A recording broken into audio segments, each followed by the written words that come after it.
It is common knowledge that truck drivers serve as our nation's most vital economic link.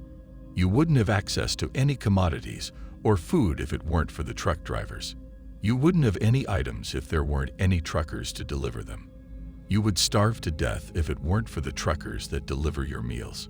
Truck drivers put in arduous work throughout the week, and many of them have been in this profession for decades. We've seen diesel prices, diesel rationing, diesel shortages, and a lot of other things that make things harder and more expensive for truckers.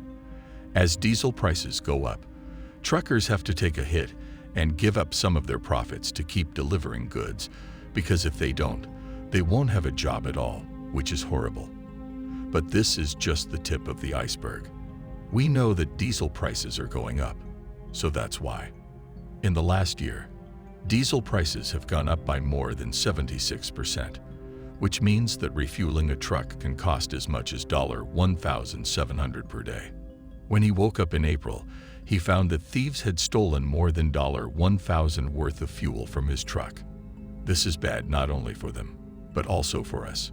And stealing diesel fuel is just the beginning. The world of truck drivers is about to witness a number of significant events. Truckers in Texas are warning customers to expect barren stores and stalled rigs until 2023. They feel that the industry is attempting to deal with the driver shortage problems to the supply chain and the price of gasoline, and they believe that it may not get better until 2023, or at the very least it may not start getting better until then. What this means for you and me is that the prices of the items that we require will go up, regardless of whether we are shopping at a grocery store, a retail store, or having something delivered to our homes. The controversial drone delivery project being undertaken by Amazon is at last getting off the ground. In an effort to finally get its long-delayed drone delivery project off the ground, the business has made the announcement that it will begin its first drone delivery system in the city of Lockford, located in the state of California. I think the technology is quite neat and interesting, but at what price will it be available? You have to realize that in this circumstance, we are temporarily shifting our focus away from trucker, but the question is, at what cost? Even more, California lets taxis in San Francisco run without drivers. California regulators gave a robotic taxi service the go-ahead on Thursday to start charging people for driverless rides in San Francisco.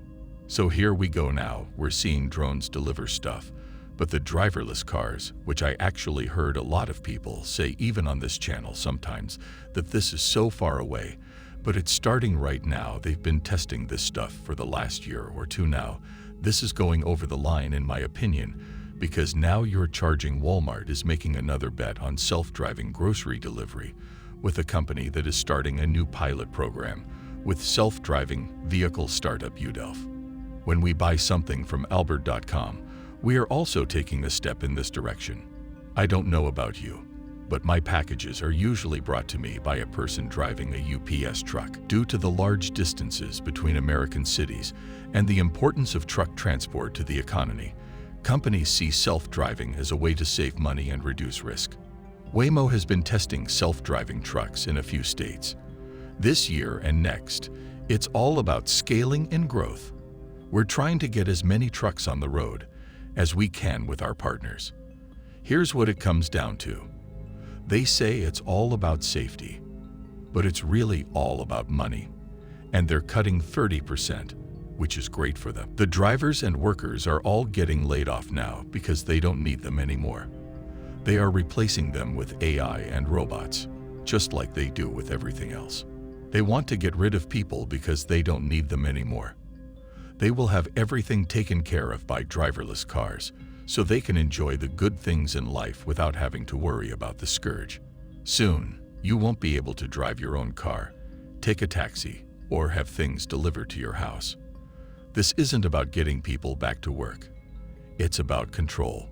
Remember, if they control our food supply, they control you.